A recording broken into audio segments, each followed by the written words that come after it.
Hi, welcome back to Love at First Right.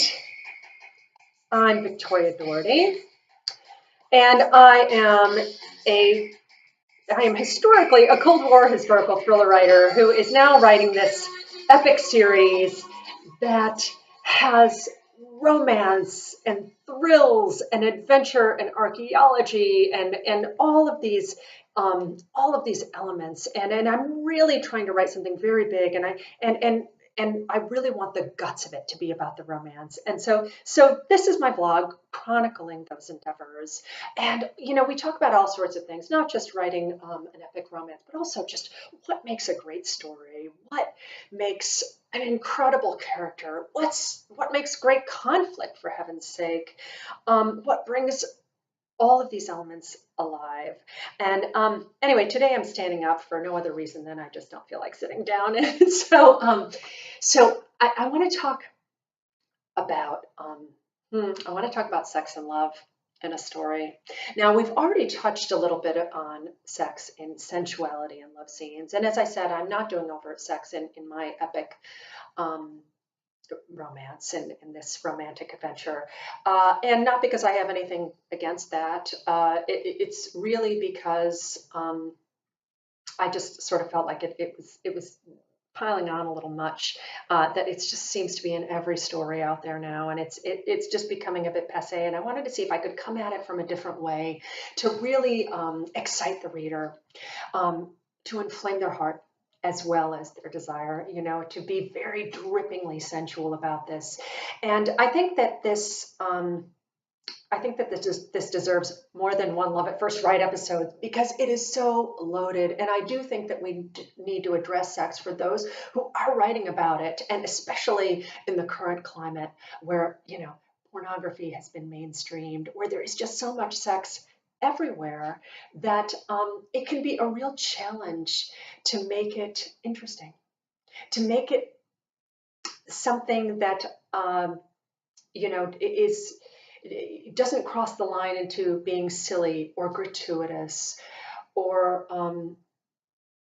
or anything that would instead of drawing us into the story, take us out of it. Have us sort of narrow our eyes and say, really.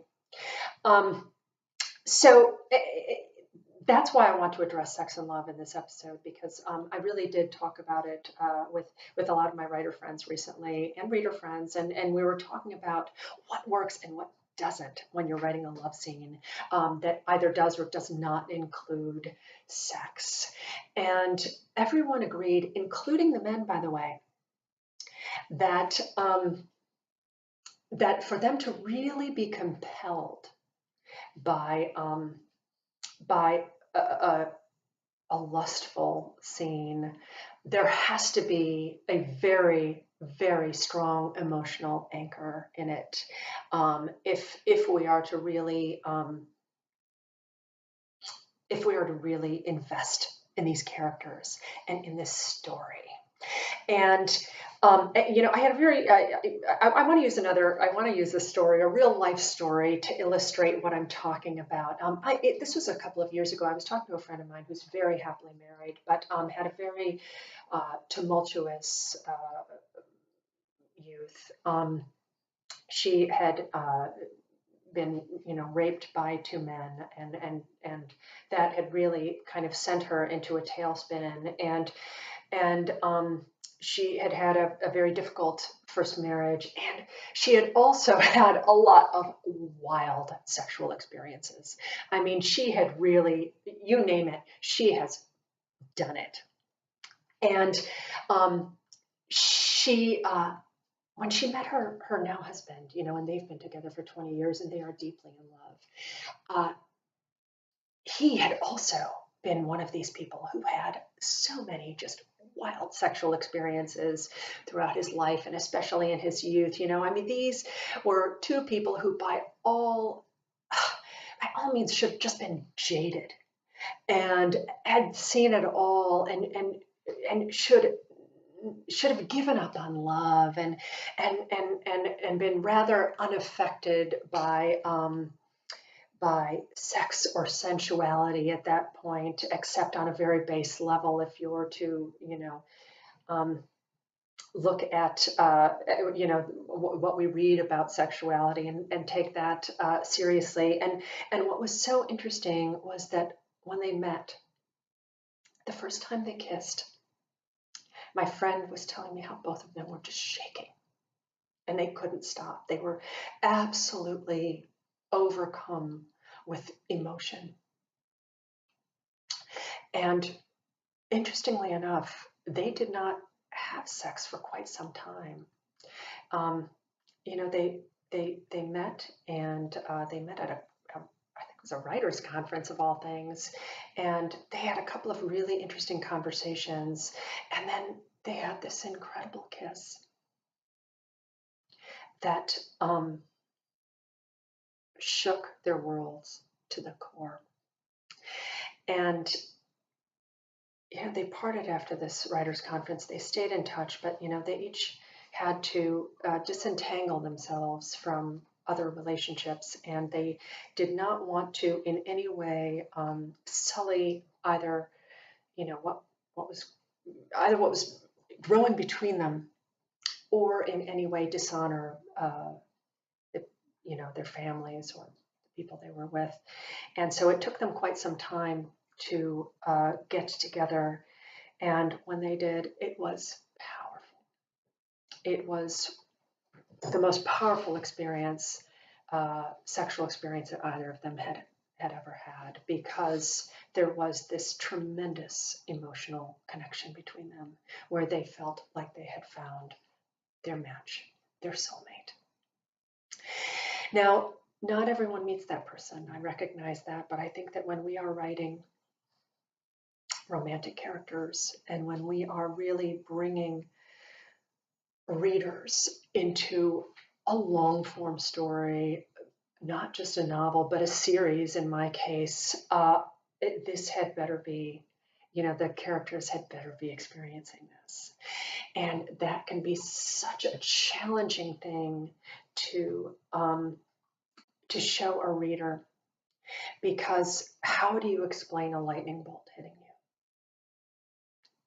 How do you explain the instant recognition that comes when you meet someone that you know is going to be incredibly important in your life?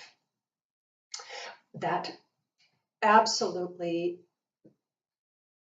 powerful, magnetic, storm-like combination of lust, of, I don't even know if it can be called love, but a soul connection, of curiosity, of empathy, of trust, an instant sort of form of trust. How do you explain that when you are dealing with two characters who you are just introducing to your readers, who you are trying to put those little details into their lives, and you are trying to explain how two people could look at one another and simply know. Or if it's a slower awakening, how that sort of, if it's not sort of the monkey jumping on your back, if it's the python that wraps around you and just slowly takes you in, how do you bring a reader into that? And really the only way that I know of that we can do that successfully is through atmosphere. And I say that, a lot of people go, oh God, atmosphere, come on, please just, tell the story already. Fair enough. But I think that if this is something that you're doing, I think that when you're writing a love story, I think atmosphere is as important as setting a mood on a date. I mean, really, can you imagine if someone asks you on a date and you come in and they don't even have any music on? And they're just like, well, I picked up some McDonald's. Here you go, sit down, have some food.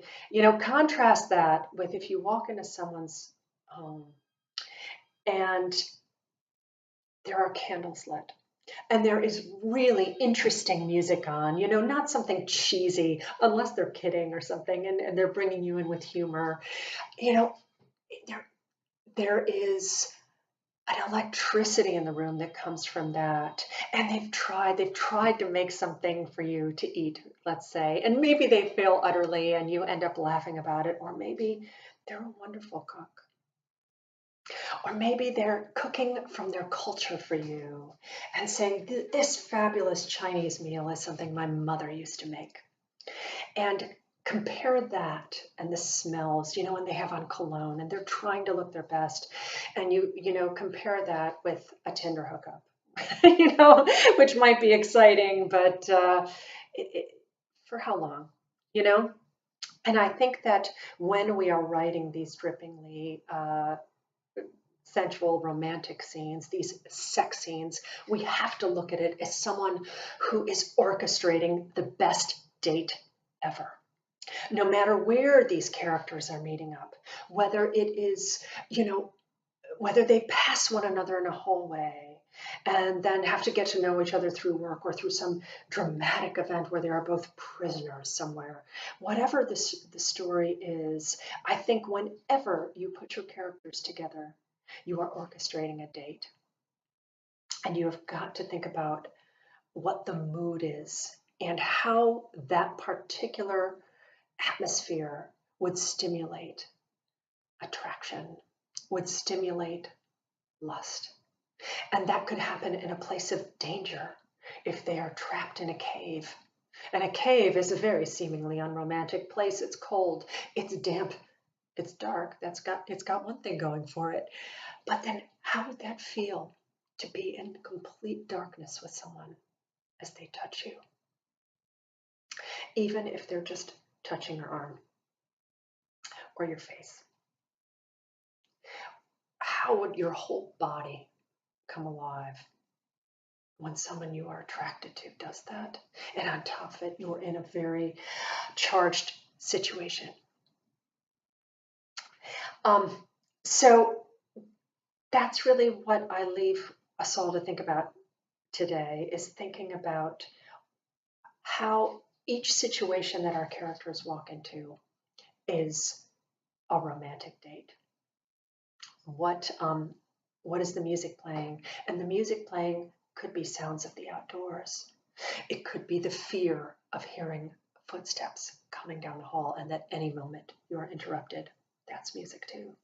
It could be, it could be a whisper. So thank you, and we will most certainly revisit this topic again.